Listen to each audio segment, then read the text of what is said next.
മറ്റൊരു കാര്യം ആലോചിച്ച് നോക്കൂ.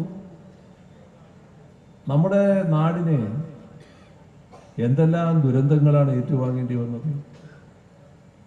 ഓക്കിയും നിപ്പയും 18-ലെ മഹാപ്രളയവും നൂറ്റാണ്ടിലെ മഹാപ്രളയം, തുറന്നുള്ള അതിരൂക്ഷമായ കാലവർഷക്കെടുതിയും, ലോകമാകെ ഉറപ്പിച്ച കോവിഡും എല്ലാം നമുക്ക് നേരിടേണ്ടി വന്നു. പഴയ കാര്യമാണിത്. ഇപ്പോഴത്തെ കാര്യം നമ്മുടെ എല്ലാവരുടെയും മനസ്സിലുണ്ട്. ഈ കാര്യത്തിൽ എന്തെങ്കിലും സഹായം ചെയ്തോ? സാധാരണഗതിയിൽ ആ മഹാപ്രളയം വന്നപ്പോ നമ്മളെ സ്നേഹിക്കുന്നവരെല്ലാം വല്ലാത്ത വിഷമത്തിലായിരുന്നു. കേരളത്തെ അറിയാവുന്ന മറ്റു രാജ്യങ്ങളുണ്ടല്ലോ, അവര് സഹായിക്കാൻ തയ്യാറായി. സഹായം സ്വീകരിക്കില്ല എന്ന നിലപാട് കേന്ദ്ര ഗവൺമെന്റ് സ്വീകരിച്ചു. നമുക്ക് അർഹതപ്പെട്ട സഹായം തന്നില്ല. സഹായിക്കാൻ തയ്യാറായവരെ മുടക്കി. സഹായം സ്വീകരിക്കാൻ വേണ്ടി ചെല്ലാൻ പറഞ്ഞിട്ട് അതിന് സമ്മതം ചോദിച്ചപ്പോ അതും മുടക്കി. ഈ ഘട്ടത്തിലൊക്കെ കേന്ദ്ര ഗവൺമെന്റ് സ്വീകരിച്ച സമീപനം ശരിയായില്ല എന്ന് പറയാൻ കോൺഗ്രസോ UDF തയ്യാറായോ? എന്താ അവരുടെ മനോഭാവം? നശിക്കട്ടെ, നാട് തകരട്ടെ. ഇത് LDF-നെതിരായ സമീപനത്തിന്റെ ഭാഗമായി സ്വീകരിക്കേണ്ട ഒരു നിലപാടാണോ? നാട് തകരുമ്പോൾ തകരുന്നത് ജനങ്ങളല്ലേ? എല്ലാ പാർട്ടിയും ജനങ്ങൾക്കും നാടിനും വേണ്ടിയാണ് പ്രവർത്തിക്കുന്നതല്ലേ പറയുന്നത്. പക്ഷെ ഇവർക്ക് എന്തുകൊണ്ട് ഈ സമീപനം സ്വീകരിക്കാനായില്ല? നമ്മുടെ അനുഭവത്തിലുള്ള കാര്യമല്ലേ ഇതൊക്കെ. വേറൊരു വശമുണ്ട്. നാം അപ്പോ പറഞ്ഞൊരു കാര്യമുണ്ട്. മഹാദുരന്തം തകർന്നടിഞ്ഞു കിടക്കുന്നു. ഇനി കേരളം പുനർജീവിപ്പിക്കാൻ കഴിയോ എന്ന ആശങ്ക രാജ്യത്തും ലോകത്തും. അപ്പോഴാണ് നാം പറഞ്ഞത്, ഈ ഘട്ടം തലയിൽ കൈവച്ച് നിലവിളിച്ചിരിക്കേണ്ട ഘട്ടമല്ല.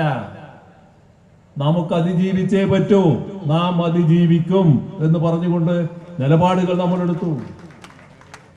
കണ്ടില്ലേ,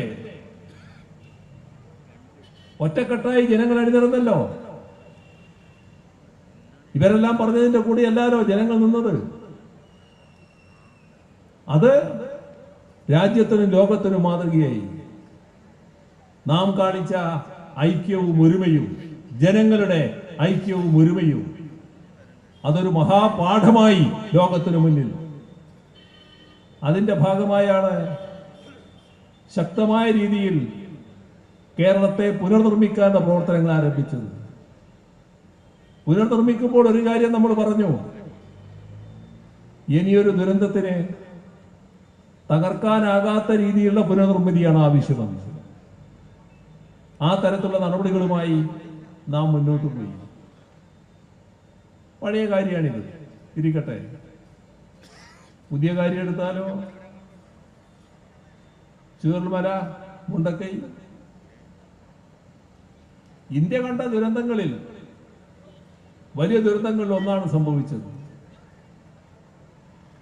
നമ്മള് അതുമായി ബന്ധപ്പെട്ട് ചെയ്യേണ്ട കാര്യങ്ങളെല്ലാം കൃത്യമായി ചെയ്തു. ഈ ഒരു ദുരന്തം ഒരു നാടിന് സംഭവിച്ചാൽ ആ നാടിന് ഒറ്റക്കതെല്ലാം നിർവഹിക്കാൻ കഴിയില്ല. അതിന് സഹായം വേണം, പിന്തുണ വേണം. ഇപ്പൊ നമ്മുടെ ദുരന്തം വന്നതിന് ശേഷം മറ്റു ചില സംസ്ഥാനങ്ങളിൽ ദുരന്തമുണ്ടായി. ആ സംസ്ഥാനങ്ങൾക്ക് പെട്ടെന്ന് തന്നെ കേന്ദ്രം ധനസഹായം അനുവദിച്ചു. നല്ല കാര്യം, നമ്മളതിനെതിരല്ല. പക്ഷെ ആ സഹായം നമുക്കും ലഭിക്കണ്ടേ? നമ്മളെന്താ ഇന്ത്യക്ക് പുറത്തുള്ളവരാണോ? ഈ കേരളം എന്നത് പൂർണ്ണമായി തള്ളപ്പെടേണ്ട ഒരു സംസ്ഥാനമാണോ? എന്തേ നമുക്കുള്ള കുറവ്?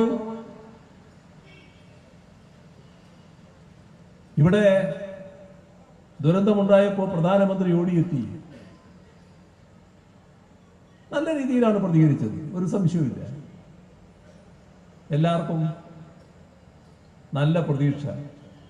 കാരണം പ്രധാനമന്ത്രി നേരിട്ട് കാണുന്നു, കാര്യങ്ങളെല്ലാം മനസ്സിലാക്കുന്നു, അദ്ദേഹം തന്നെ പറയുന്നു കാര്യങ്ങൾ, അദ്ദേഹം പണ്ട് ദുരന്ത മുഖത്ത് പ്രവർത്തിച്ച അനുഭവങ്ങൾ പങ്കുവെക്കുന്നു. അപ്പൊ എല്ലാവരുടെയും പ്രതീക്ഷ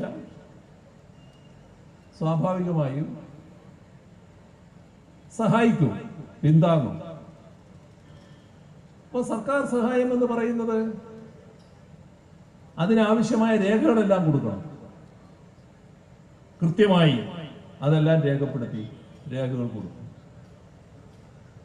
ഓർമ്മയില്ലേ, നമ്മുടെ നാട്ടിൽ പിന്നെ വിവാദത്തിനൊരു കുറവുണ്ടാവില്ലല്ലോ. അത് അനാവശ്യമായ വിവാദം വരെ വരുമല്ലോ, പലതരത്തിലാണല്ലോ വിവാദങ്ങൾ വരുന്നത്. ഈ വിവാദം എങ്ങനെയാ വന്ന് നമ്മുടെ ചില വിവാദ പണ്ഡിതന്മാരുണ്ട് നമ്മുടെ വലതുപക്ഷ മാധ്യമങ്ങളിൽ ചില, അവര് ഒരു കണക്ക് തയ്യാറായി എന്നിട്ട് നാടിന് മുന്നിൽ അവതരിപ്പിക്കുകയാണ്. ഏത്? കേരളം കൊടുത്ത കണക്ക് ശരിയല്ല, കള്ളക്കണക്കാണ്. ഞാൻ കൂടുതലൊന്നും പറയുന്നില്ല കേട്ടോ. എത്ര ശക്തമായ ആക്ഷേപമാണ് കേരള ഹൈക്കോടതി ആ മാധ്യമങ്ങൾക്കെതിരെ നടത്തിയത് നോക്കിയാൽ മതി. അതിനിശിതമായി വിമർശിച്ചു. ആർക്ക് വേണ്ടി ചെയ്തത്? ആരെ പ്രീതിപ്പെടുത്താനാണ് അത് ചെയ്തത്? ഇതാണോ നാടിനു വേണ്ടിയുള്ള മാധ്യമ പ്രവർത്തനം? സർക്കാർ എന്തെങ്കിലും തെറ്റ് ചെയ്താൽ ആ തെറ്റ് ചൂണ്ടിക്കാണിക്കുന്നതിൽ ഒരു അപാകതയില്ല. ഇതിലെന്തെങ്കിലും തെറ്റുണ്ടോ? സർക്കാർ ഏതെങ്കിലും തിരുത്തേണ്ട ഭാഗമുണ്ടോ? ഒന്നുണ്ടായിട്ടാലോ? എന്തിനാണ് അങ്ങനെ ഒരു ചിത്രം വരച്ചു കാട്ടിയത്?